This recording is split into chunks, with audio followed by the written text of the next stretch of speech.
Аз съм доктор Росита Кокотанекова и съм главен асистент в Института по астрономия към Българска академия на науките. С наука се занимавам от малко повече от 13 години, още след първата година в университета, когато има възможност да започна работата по един изследователски проект.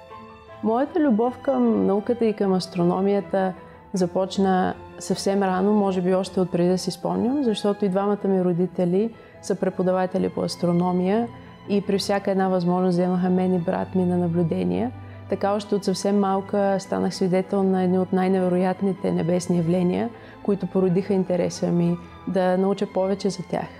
Да бъде жена учен е доста трудно. Като цяло професията на учените е една от най-предизвикателните професии, защото всеки ден се сблъскваш с границите на собственото си познание и като цяло на познанието на човечеството.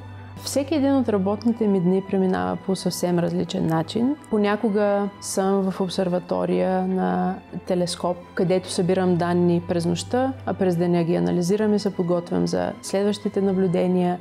Когато получих обаждането, че печеля стипендията за жените в науката, наистина много се развълнувах, защото тази стипендия ще ми даде възможността да продължа изследванията си, да участвам в едни от най-важните форуми в нашата област и да продължа да допринасям за развитието на мисията Comet Interceptor, от която съм част.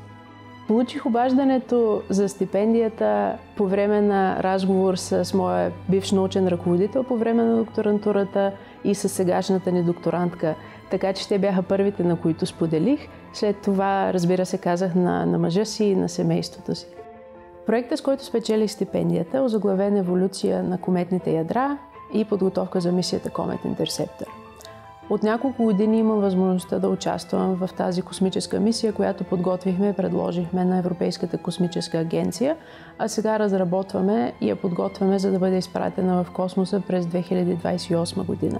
Интересното на тази мисия е, че досега не знаем към коя комета точно ще я насочим и в следващите няколко години трябва да разберем коя е най-подходящата ни цел, така че да може мисията успешно да ни достави интересни данни и също апарата да оцелее рискованото преминаване толкова близо до комета. На всички малки момичета по света, които се вълнуват от наука, бих дала съвета да следват любопитството си и да не се страхуват да опитват нови неща, които им изглеждат непостижими. Светът има нужда от наука, а науката има нужда от жени, защото сме изправени пред едни от най-големите предизвикателства пред нашата цивилизация.